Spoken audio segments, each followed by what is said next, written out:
ہم سے نہ لڑ، خدا سے جھگڑ اور اسی سے پوچھ. ہم سے نہ لڑ، خدا سے جھگڑ اور اسی سے پوچھ، کیوں بے مثال اس نے علی کو بنایا ہے.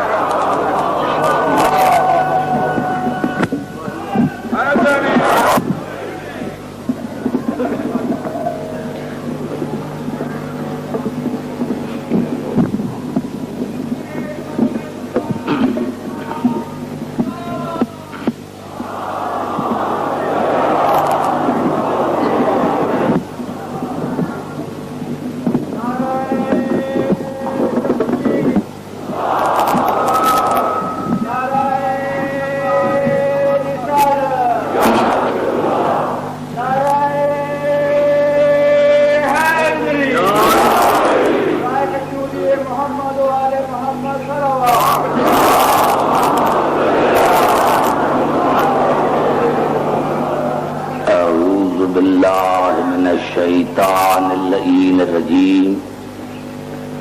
بسم اللہ الرحمن الرحیم.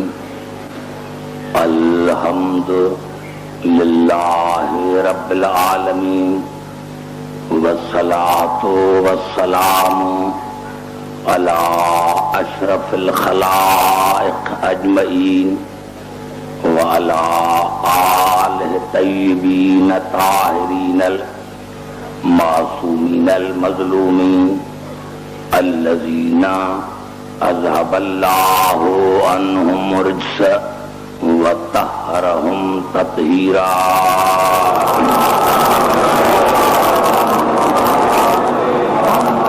اما بعد فقد قال اللہ سبحانہ وتعالی فی محکم کتاب المبین. بسم اللہ الرحمن الرحیم. یوم ندعو کل اناس بامامہم. درود پڑھیں محمد علی.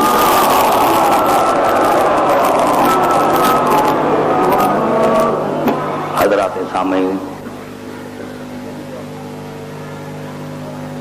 قرآن حکیم کی مشہور آیت سورۃ بنی اسرائیل کی میں نے آپ کی خدمت میں تلاوت کی ہے.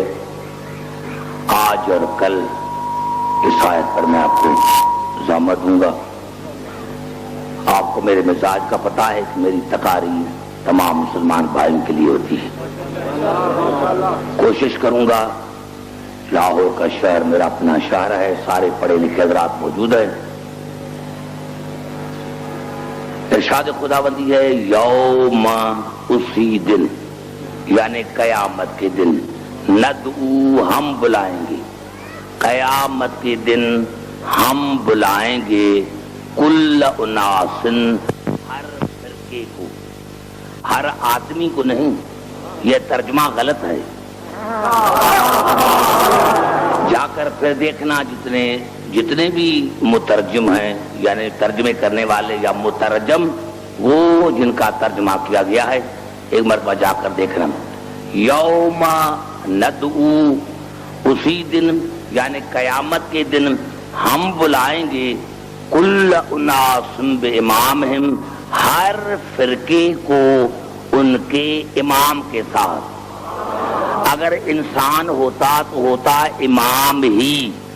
یہاں فرقہ ہے، فرقے میں بندے زیادہ ہوتے ہیں، اسی لیے اللہ فرمائے یوم ندعو کل اناس بامامہم، ہم قیامت کے دن ہر فرقے کو بلائیں گے ان کے امام کے ساتھ.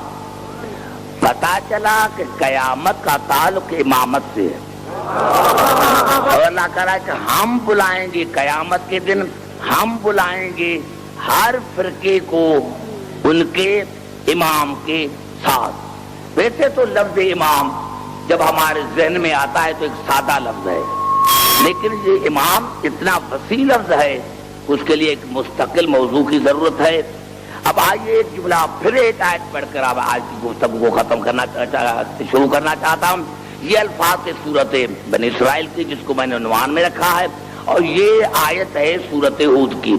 یکتم قومہ یوم القیامت، قیامت کے دن فرعون اپنی قوم کا امام ہوگا. قوم کا قیامت کے دن فرعون اپنی قوم کا امام ہوگا.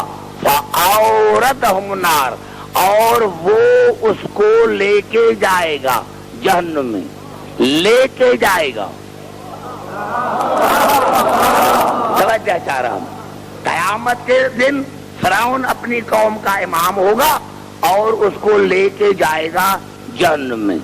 ان دو آیتوں سے اتنا تو پتا چلا کہ قیامت میں جہاں امام ہوگا وہاں ماننے والے ہوں گے. اب اللہ نے ایک بڑا جملہ کہا اس میں کہ یکتم قومہ یوم القیامت، قیامت کے دن فرعون اپنی قوم کا امام ہوگا. فَأَوْرَدَهُمُ النَّارَ اور قوم کو لے کے جائے گا جہنم میں.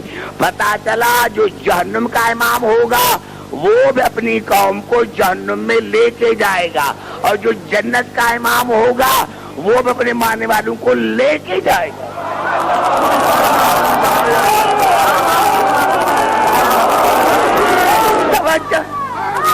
نہیں آپ کیونکہ میں آج مجھے تھوڑی سی فرصت ہے، کل پورے 10:30 بجے بیٹھ جاؤں گا کیونکہ دوسری مجلس بھی ہے اور مجھے پھر واپس بھی جانا ہے. تو آج چاہتا ہوں کہ تھوڑا سا میں زیادہ پڑھوں اور میں بالکل قریب آ کر انشاءاللہ آپ کو بڑا لطف آئے گا. میں ایک جو ہے فیصلہ، یعنی تمام مسلمان بھائی اگر ایک فیصلے پر متفق ہو جائیں تو یہ جھگڑے ہمیشہ کے لیے ختم ہو جائیں. اور وہ فیصلہ یہ ہے کہ تمام مسلمان بھائیوں کو فیصلہ کرنا چاہیے کہ ہمارا رسول ہر حالت میں قرآن سے افضل ہے. کیوں کہ قرآن مشروط ہے، رسول شرط ہے. اگر رسول نہ ہوتا قرآن نہ ہوتا. اب آئیے یہ قرآن کی منزلیں کتنی ہیں؟ توجہ، قرآن کی منزلیں کتنی ہیں؟ قرآن کی بنص قرآن 4 منزلیں ہیں. قرآن کی بنص قرآن 4 منزلیں ہیں. سب سے پہلے قرآن آیا رسول کے نور پر. قرآن آیا رسول کے نور پر. رسول کی 2 حدیثیں، اول ما خلق اللہ نوری، اللہ نے سب سے پہلے میرے نور کو خلق کیا. اور پھر فرمایا اول ما خلق اللہ روحی، اللہ نے سب سے پہلے میرے روح کو خلق کیا. اب کس حدیث کو مانو گے؟ دونوں رسول کی ہیں. اول ما خلق اللہ نوری، اللہ نے سب سے پہلے میرے نور کو خلق کیا. اور پھر فرمایا اول ما خلق اللہ روحی، اللہ نے سب سے پہلے میرے روح کو پیدا کیا. مانا پڑے گا جو نور ہے وہی روح ہے، جو روح ہے وہی نور ہے. سمجھنے کی کوشش کر رہا ہوں. تو اللہ نے سب سے پہلے رسول کے نور پر قرآن کو نازل کیا. یہ قرآن کی پہلی منزل ہے. اور اللہ نے قرآن میں ارشاد فرمایا الرحمن علم القرآن خلق الانسان، رحمان نے قرآن کی تعلیم دی، دے گا نہیں. رحمان نے قرآن کی تعلیم دی، خلق کیا الانسان کو. پتا چلا خلقت بعد میں ہے، تعلیم پہلے ہے. تو میں تمام مسلمان بھائی سے پوچھنا چاہتا ہوں، ایک بندے کا نام بتاؤ جو خلقت سے پہلے عالم ہو. ایک بندے کا نام بتاؤ. یعنی تعلیم پہلے ہے، خلقت بعد میں ہے، اور ہے لفظ الانسان. پتا چلا کہ رسول کا وجود تھا، نور پہلے تھا. اللہ نے سب سے پہلے قرآن کی تعلیم دی تھی نور کو. پتا چلا جب حالت نور میں تھا تو میرا رسول قرآن کا عالم تھا. سمجھنے کی کوشش کریں. یعنی جب عالم نور میں تھے تو قرآن کے عالم تھے. یہ ہے قرآن کی پہلی منزل. دوسری منزل بل ہوا قرآن مجید فی لوح محفوظ. پھر قرآن لوح محفوظ میں آیا. لوح محفوظ میں بعد میں آیا ہے. لوح محفوظ میں بعد میں آیا ہے. پہلے رسول کے نور پر. یہ قرآن کی دوسری منزل، یعنی بعد میں آیا ہے لوح محفوظ پر. تیسری منزل بسم اللہ الرحمن الرحیم انا انزلناہ فی لیلۃ القدر. یقیناً ہم نے قرآن کا انزال کیا شب قدر میں. حالانکہ ہو ہے، آپ کو پتا ہے میں تو بھائی مدرسے کا تو پڑھا ہوا ہے نہیں ہوں، لیکن اللہ نے فرمایا انا انزلناہ، ہم نے اس کا انزال کیا۔ اب پورے قرآن حکیم میں لفظ قرآن تو کہیں نہیں ہے، یعنی اللہ نے اس سے کہا وہ کھل کر کہ میں نے قرآن کو شب قدر میں نازل کیا، ایسا تو کہیں نہیں ہے، یا مجھے کوئی دکھا انا انزلناہ فی لیلۃ القدر، ہم نے قرآن کا پورے کے پورے قرآن کا انزال کیا شب قدر میں۔ انزال کی معنی ہے بیک وقت، بیک وقت، یعنی پورا قرآن، پورے قرآن کا انزال ہوا ہے بیک وقت، بیک وقت۔ تو یہ کون سی منزل ہے، یہ کیا ہے جو بیک وقت اللہ نے پورے قرآن کا انزال کیا ہے؟ یہ جو قرآن ہے یہ وجود ہے رسول آل رسول کا، یعنی رسول اور آل رسول وجود قرآن ہے، یہ ہے قرآن وجودی، قرآن وجودی۔ چوتھی منزل، اب اگر یہ آیت میں سمجھا سکا تو میرے نوجوان جو ہیں، میرے تمام سنی شیعہ جو بھائی ہیں، ان کو سمجھ میں آ جائے گا۔ چوتھی منزل کیا ہے قرآن کی؟ یہ الفاظ ہے سورۃ بنی اسرائیل کی، قرآناً فرقناہ لتقرأہ علی الناس علی مکث ونزلناہ تنزیلا۔ تنزیلا، انزال بیک وقت، تنزیل بتدریج، آہستہ آہستہ۔ میرے حبیب ہم نے ٹھہر ٹھہر کر، آہستہ آہستہ کر کے قرآن کو نازل کیا تاکہ تو انسانوں کو بڑھا، تو انسانوں کو بڑھا۔ دیکھیں میری گفتگو کہاں آ رہے، لتقرأہ علی الناس علی مکث، ہم نے آہستہ آہستہ ٹھہر ٹھہر کر قرآن کو نازل کیا تاکہ تو انسانوں کو بڑھا، یہ نہیں تاکہ تجھے جبرائیل پڑھائے۔